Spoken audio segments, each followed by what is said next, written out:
friends in Texas, my friends in my district, let's sit down at the table of harmony. Let's talk about race as we embrace each other and love each other, because that's what America is all about. Thank you to the Congressional Black Caucus for its vision and its leadership. I yield back.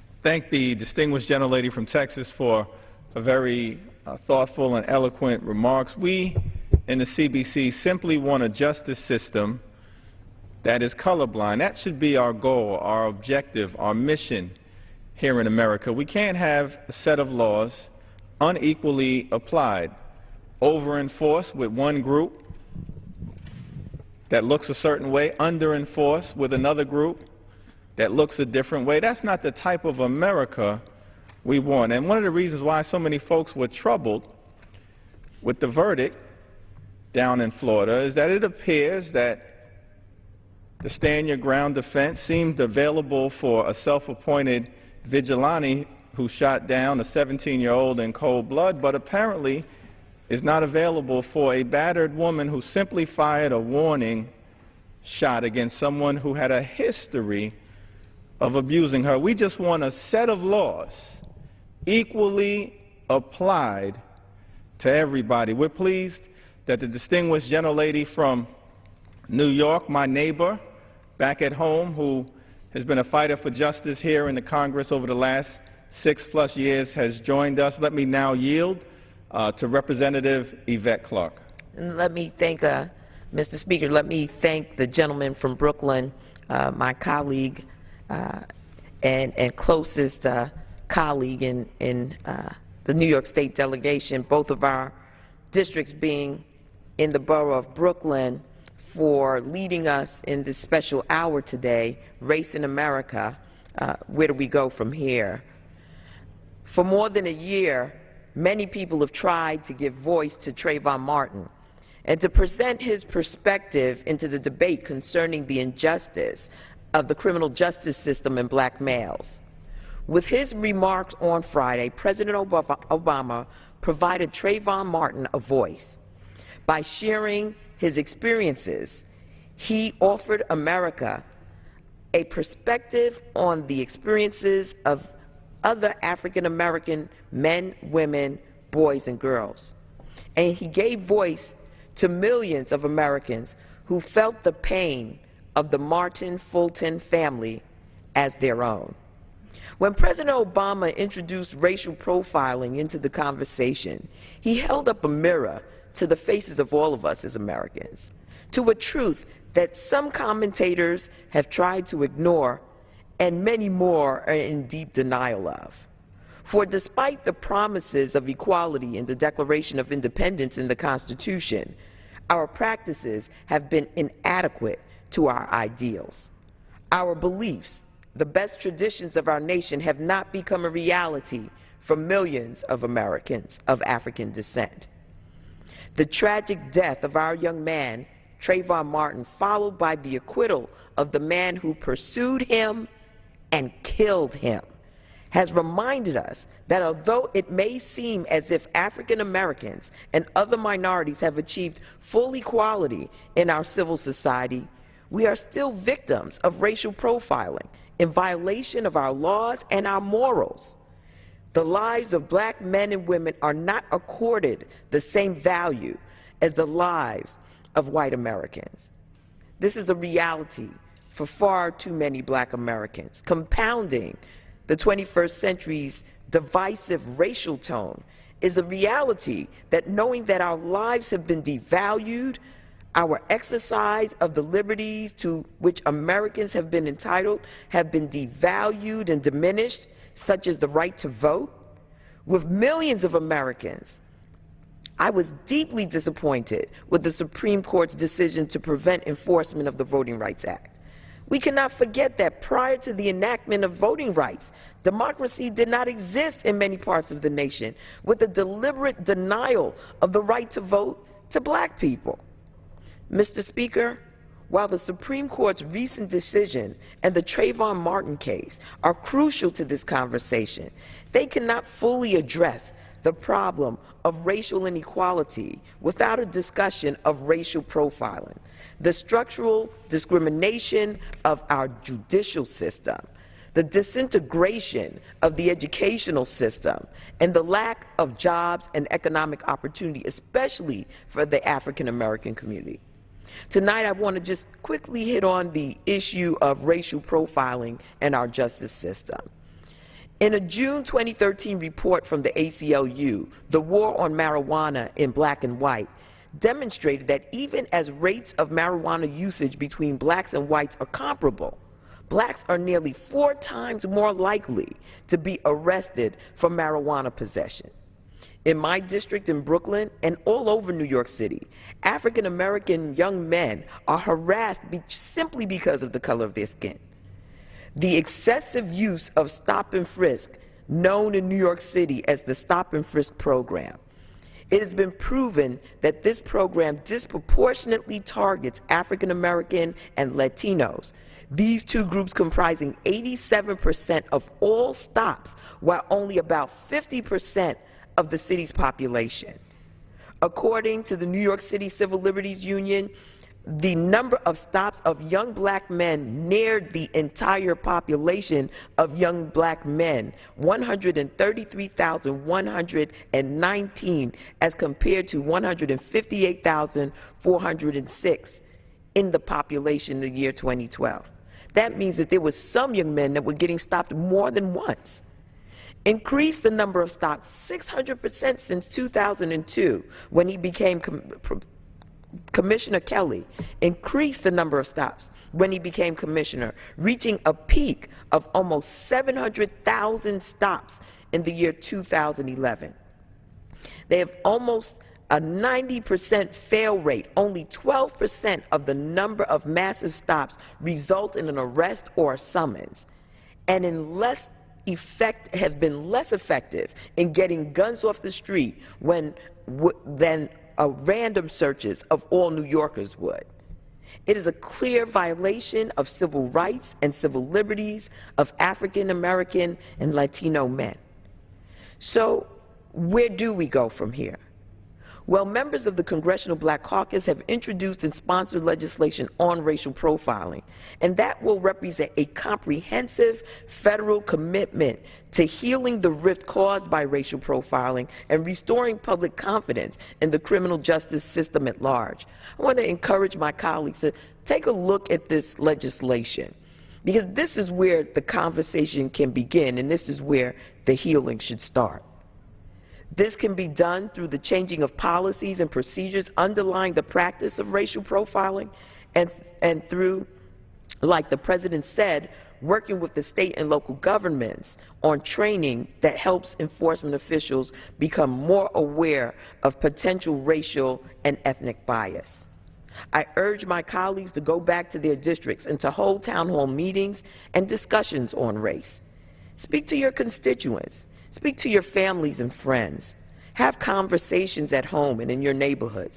We must not sit back and watch the progress gained by those who came before us, who worked diligently and often made the ultimate sacrifice for freedom and the rights that we all enjoy today. We cannot permit their sacrifices to be forgotten or erased from history. Today, we must take a stand against further racial injustice of all kinds. Enough is enough. You know, it's ironic because when I think about my age and having come of age in the 1970s in the United States of America, there was just a lot more optimism about us becoming a more perfect union.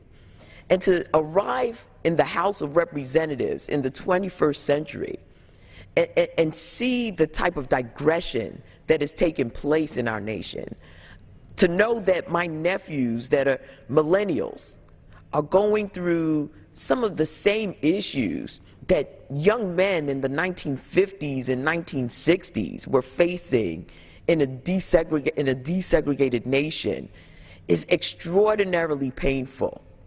We are an enlightened civil society, and we have an obligation to do what we can to make sure that all Americans are worthy of all that this nation has to offer. And that means that we have to have an honest conversation about the inequities, the racial injustices that continue to persist.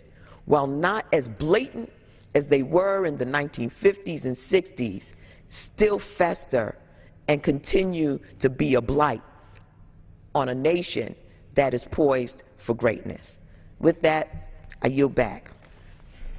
Thank the distinguished gentlelady from New York. The conversation on race is not an easy one, but certainly is a necessary one here in America, and one that should be embraced, because the diversity of our society, as the gentleman from New York, Congressman Rangel, pointed out, is one of our greatest strengths here in America. We've been joined by a classmate of mine, distinguished gentleman from New Jersey, Representative Donald Payne, not only one of the sharpest dressed members of Congress, but he's got one of the sharpest minds, and so I'm pleased to yield to him such time as he may consume. Mr. Speaker, let me thank the gentleman from New York. It is really an honor and a privilege to stand here with him as one of the freshman members in the 113th Congress to discuss an issue that has plagued this nation for centuries. I am here tonight to talk to you about an issue that has interested me for most of my livelihood, most of my life, and it is the issue around people having respect for one another, irrespective of their racial makeup.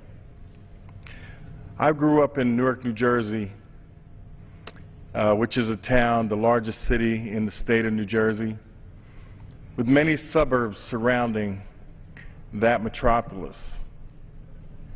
And our travels in and out of those communities were fraught at sometimes with peril for young men.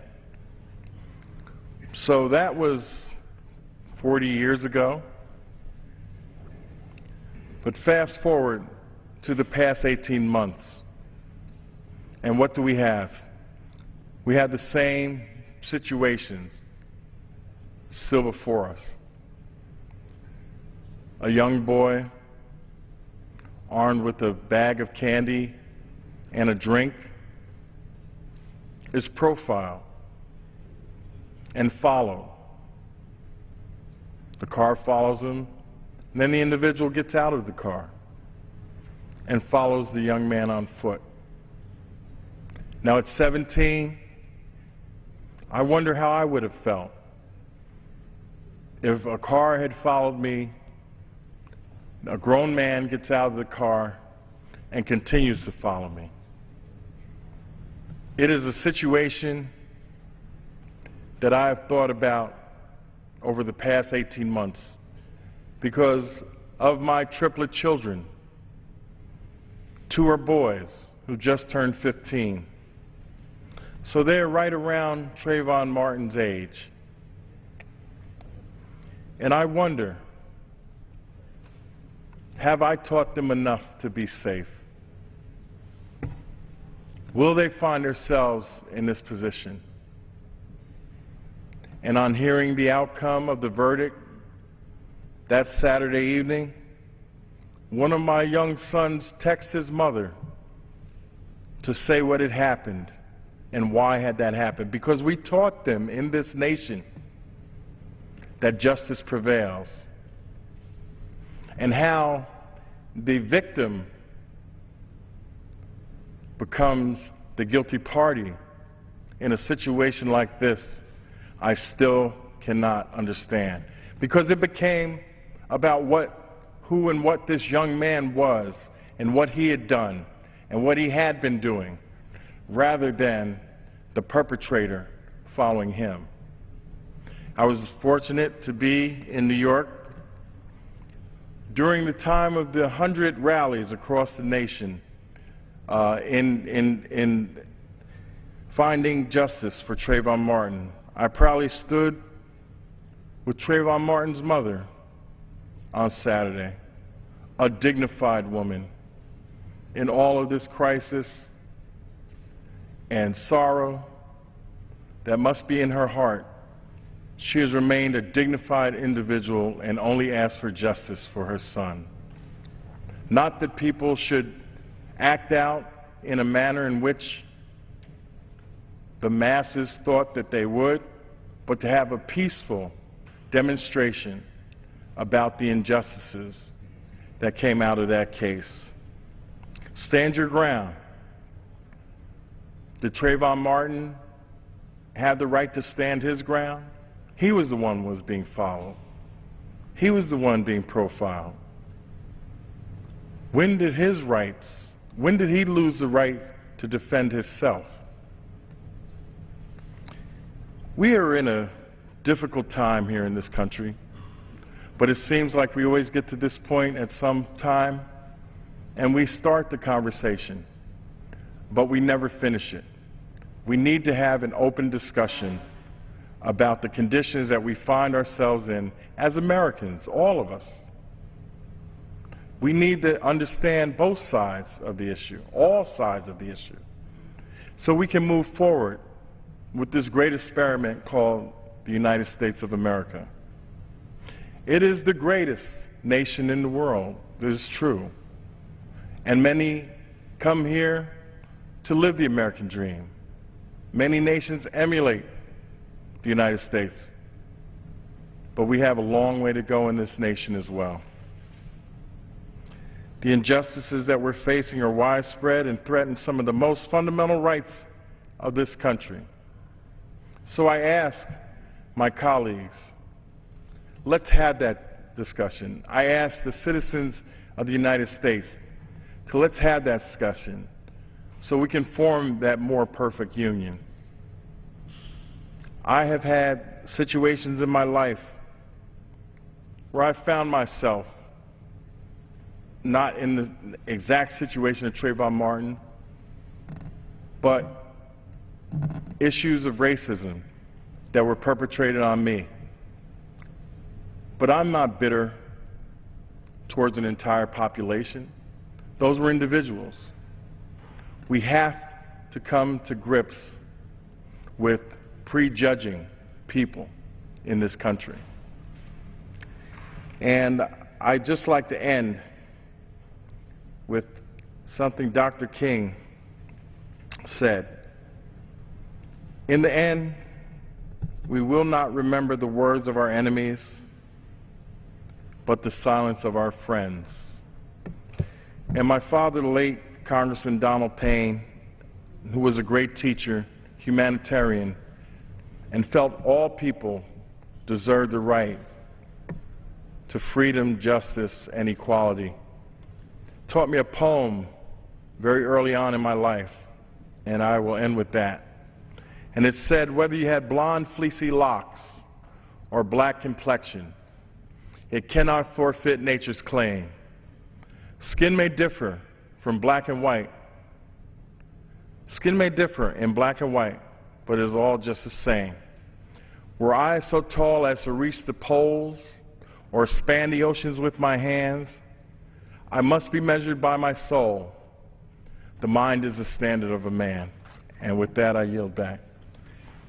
Thank Congressman Payne for his very eloquent remarks and for noting the conversation that he had with his young son, conversation that had been taking place in the aftermath of this verdict in households all across this country with parents and their young sons and daughters trying to make sense of an inexplicable verdict in the eyes of many. Mr. Speaker, how much time do we have remaining in this special order? 10 minutes. Thank you. I'm going to now turn to the distinguished gentlelady from the Virgin Islands, Representative Dr. Donna Christensen. Thank you for yielding, and it's my pleasure to join the CBC for another special order, and thank you for bringing this issue of race in America before the American public tonight, because racism in America is so pervasive in so many aspects of our lives. Its impact, of course, was most recently and painfully felt in the killing of young Trayvon Martin, as we've spoken about this evening, and of course the insensitivity, the slow, the poor, and the racially influenced response of the justice system to his death. Our prayers, our thoughts, our support are with his parents, his loved ones, and all of our families who face the same fears for their children. But I want to speak just briefly about how race in America affects health care of African Americans, Latinos, and other people of color. According to the U.S. Commission on Civil Rights, despite the existence of civil rights legislation, equal treatment and equal access are not a reality for racial, ethnic minorities, and women in the current climate of the healthcare industry. Many barriers limit both the quality of care and utilization for these groups, including discrimination. And just in the last National Healthcare Disparities Report of 2012, it reported that blacks received worse care than whites and Hispanics received worse care than non-Hispanic whites for about 40% of quality measures. American Indians and Alaskan Natives worse care than whites for 1/3 of quality measures. Asians received worse care than whites for about 1/4 of quality measures, and it goes on and on and on. But just to be very brief, I want to just show you one example of how racism affects health care of African Americans and Latinos, because I think this is a stark example of how it happens. This is an emergency mortality rate. It's a study done by a doctor not too far from here, and you can see that whether they're insured or uninsured, African Americans and Latinos arriving at an emergency room with the exact same injuries are more likely to die. In fact, when compared with an uninsured white patient, black patients with equivalent injuries but without insurance had a 78% higher risk of dying. Uninsured Hispanics a 130% higher risk of dying. So even if Trayvon Martin had lived, you wonder what would have happened if he had arrived at the emergency room. And so I just wanted to add the impact of racism in America, which continues to this day, and how it affects the health care and the lives of African Americans and Latinos. The Affordable Care Act, as we talk about where do we go from here, has begun to change this by providing coverage and access to care. But we really have to find ways to change the heart of America. And we can't do that by legislation. But we thank the CBC for all of its efforts, the efforts that will take place in Chicago and across the country. And thank you, and I'll yield back so that others can speak. I thank the distinguished gentlelady for those very powerful remarks and observations. And I now yield to the distinguished gentleman from Houston, Texas, who's been a fighter for civil rights and equality prior to arriving in the Congress and during his tenure here in this great institution, Representative Al Green. I thank you very much for the opportunity to speak, and I do want your constituents to know that you have been an awesome congressperson from the awesome 8th District, and if they are as proud of you as I am, you shall have an opportunity to continue to serve them. I wish you much success in Congress. I would like to thank the President of the United States of America for his comments on this issue of blacks, especially black males in America. I believe that the President understands that although the arc of the moral universe is long, it bends toward justice.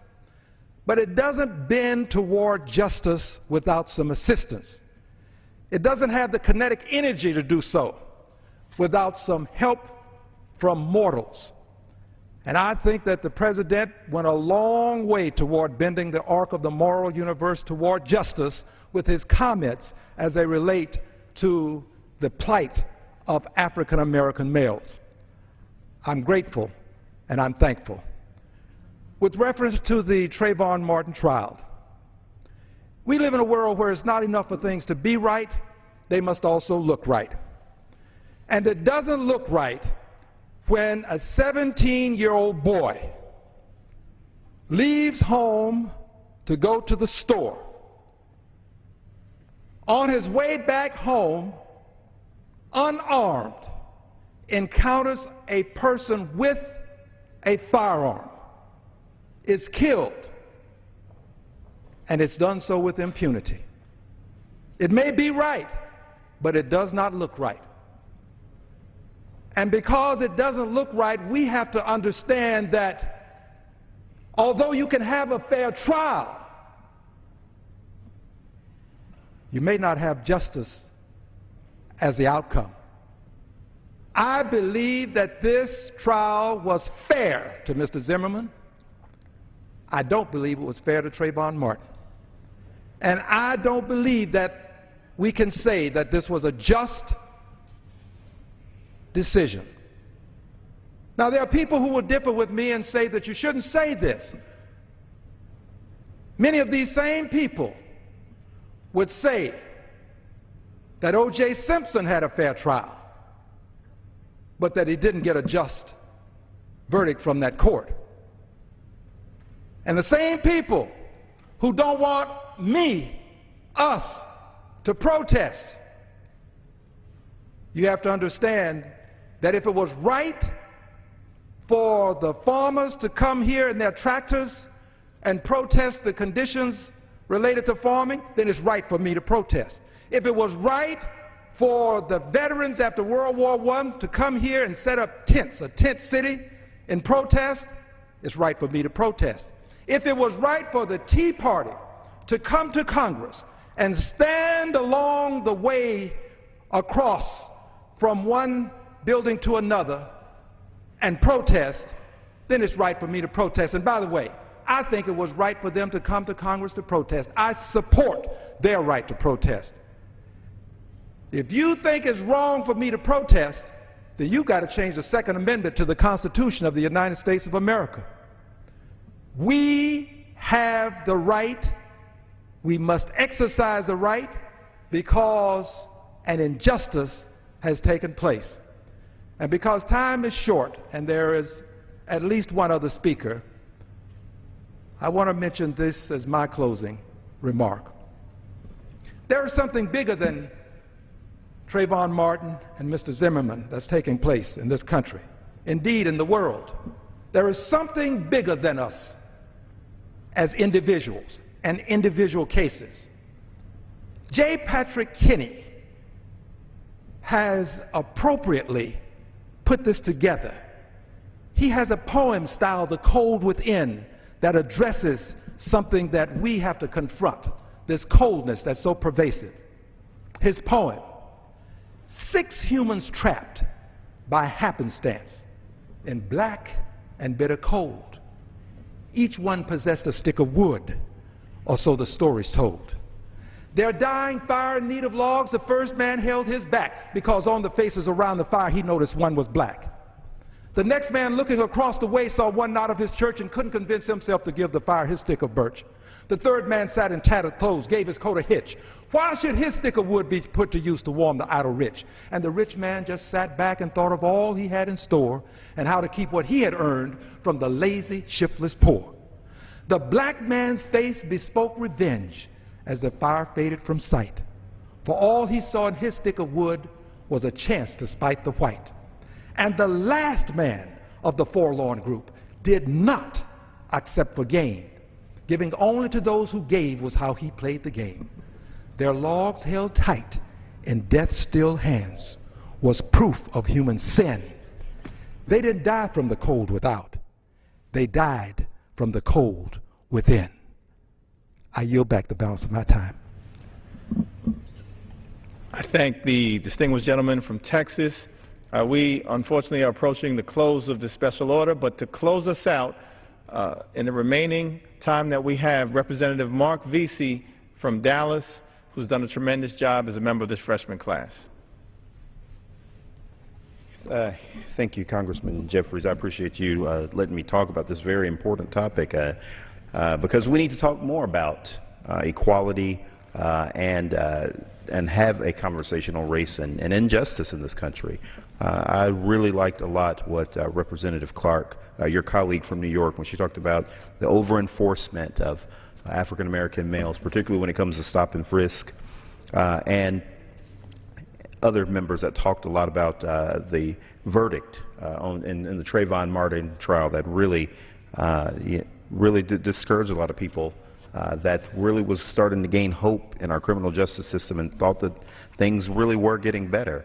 And I'm concerned about what's going on right now with voting, because in my own state of Texas, there's been so many laws that have been enacted, laws that have been attempted to be enacted that would scale back many of the gains that African Americans have made when it comes to exercising our suffrage, discriminatory practices that I didn't grow up with when I was a young man, but that many people that were before me had to deal with and thought that we had made the progress. And so at some other point in time, I do want to continue to talk about this, because whether it's Trayvon Martin, whether it's the over-enforcement of African Americans and the disproportionate number of African Americans that end up as part of the criminal justice system and protecting our Voting Rights Act, we need to talk about it more, because I too believe that we can do better as a country and a nation. And I want to thank you for holding this hour and everybody in the Black Caucus that talked about this very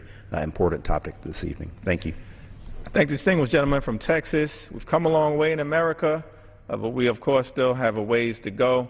I yield back the balance of my time. The gentleman yields back.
Okay.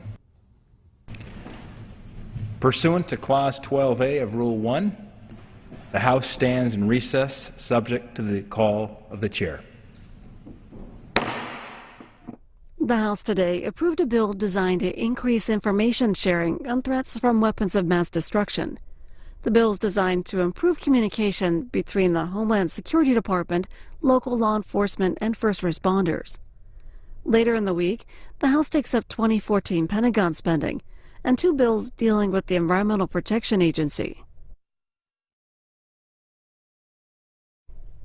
In a few moments, our special programming on First Lady